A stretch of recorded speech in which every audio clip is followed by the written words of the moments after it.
It has been a year when history has been made, from Russia's invasion of Ukraine to the rise of inflation in much of the world to the withdrawal of massive fiscal and monetary support.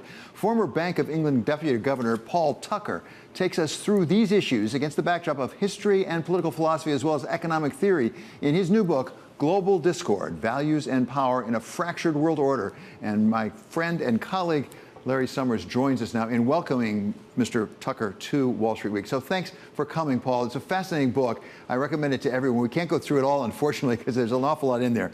But you really do set out a rubric, a framework for looking at issues, international global issues of economics as well as foreign policy, and certain ways of discerning what is going on. Let me ask you a specific question, maybe put it through that rubric, and that is U.S.-China. We have what some people call the Thucydides trap right now, where the second largest economy is overtaking the first. What does your approach tell us about what is going on there and what should go on? It's certainly a challenge of a rising state. But it's more than that. It's more than Second German Reich versus Britain at the turn of the 20th century. This China is a state which has a completely different ideology of government and foreign policy. Something that most people missed in 2013 was the leaked infamous Document 9, which contains 7 no's. And actually, it was a creed against liberal democracy and everything that we stand for. Where this takes me is, this is going to be a long drawn-out contest, a long drawn-out struggle. I think it will be a century or more like Britain and France over the long 18th century. It will be everywhere and it will be in everything. If China has a bad few years at some point because of the fragilities in its economy, it has critical mass in everything, it will be back. I can quite imagine that people in the West will be kind of thinking it's all over in a few years' time, but in fact that won't be the case.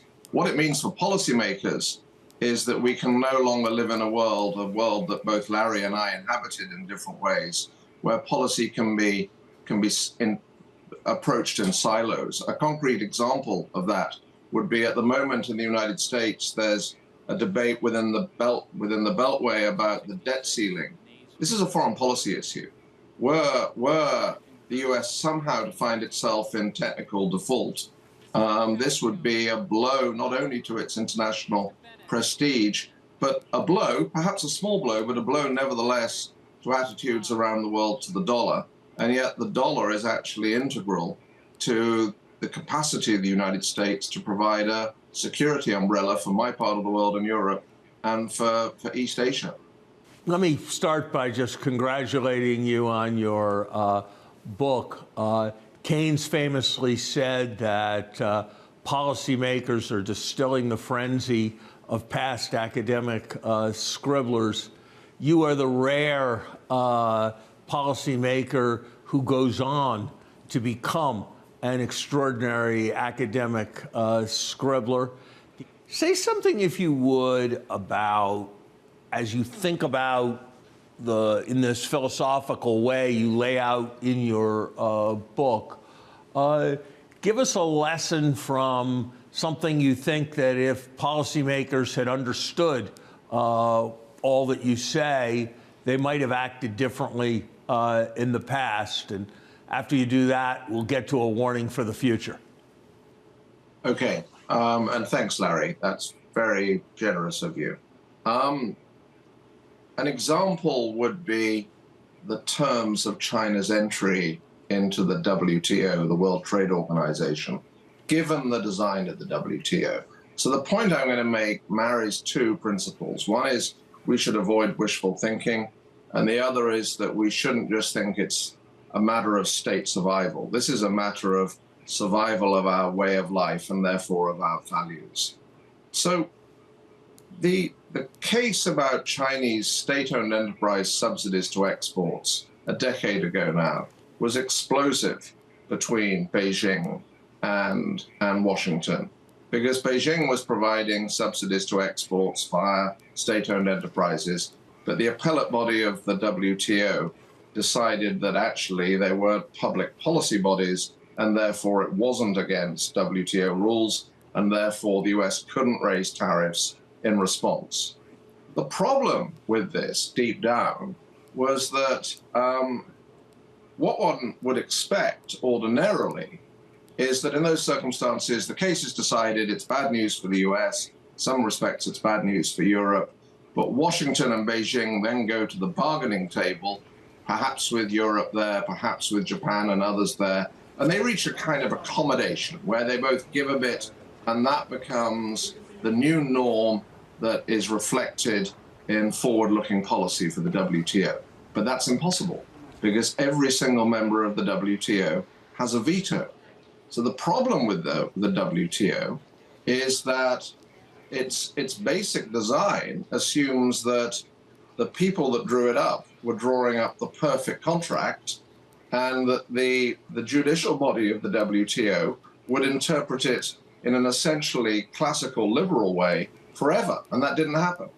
And the failure of US policy, as I see it in this area, is that that possibility wasn't contemplated when the terms of Chinese entry were negotiated, because it was assumed, effectively, that economic liberalization introduced by Deng Xiaoping would lead to political liberalization. And that wasn't a crazy thought, but it was not sensible. It was wishful thinking to put all one's chips on it. So, Paul, let me pick up on that, because in reading your book, and I agree with Larry, it's a fascinating book, really a commanding book in this area. What could we do better and different next time? Because one of the things you talk about is the legitimacy of some of these international arrangements. And if you get too far over your skis and away from where your basic values are and where your people are, you're in trouble. Many people in the United States think that the WTO move with China did not work out. We thought they were going to come to us in who they were. They didn't. So going forward, if they're going to remain very different in their fundamental values and the way they run their system than us, how do we deal with them? I think one has to be imaginative about downside scenarios as well as upside scenarios. It means in the trade sphere that probably for the near future, by which I mean the next 10 to 15 years, the action is going to be in regional preferential trade agreements. It means it was a tragedy, by the way, that President Trump didn't go into the Trans-Pacific Trade Partnership. It also means, if I go back to my old world, the world of monetary policy and financial stability, the West cannot afford another financial crisis. That when people are lobbying Congress to relax this or relax that, and it concerns the resilience of the financial system, don't do it. You make an important point about the WTO, but a tragic sensibility needs to infuse these things. And the option for the United States of excluding China entirely from the WTO, winning zero concessions from China on anything, and nonetheless being bound by the commitment that it had de facto made to provide all the benefits of WTO accession to China through MFN, would also have been a highly problematic step in 1999 when that decision was made. And so I think your argument will require a credible alternative path rather than just making the argument that there have been some adverse consequences that have followed on the particular agreement that was reached. I think, one tiny thing, and we shouldn't get too detailed, would have been to be tougher in the agreement about the prospective treatment one day of Chinese economy as a market economy, and the ability of, even more importantly, the ability of China to self-classify as a developing economy. That there isn't an objective test for that. Essentially, economies can self-elect or self-identify as developing. And, what we've learned both with COVID and I think with China is, although the word exponential is one of the most frequently used words of our generation, very few people actually realize that exponential growth is very, very rapid growth indeed. And it wasn't sensible to leave China with the option of self-identifying as a developing economy, given the prospect of exponential growth.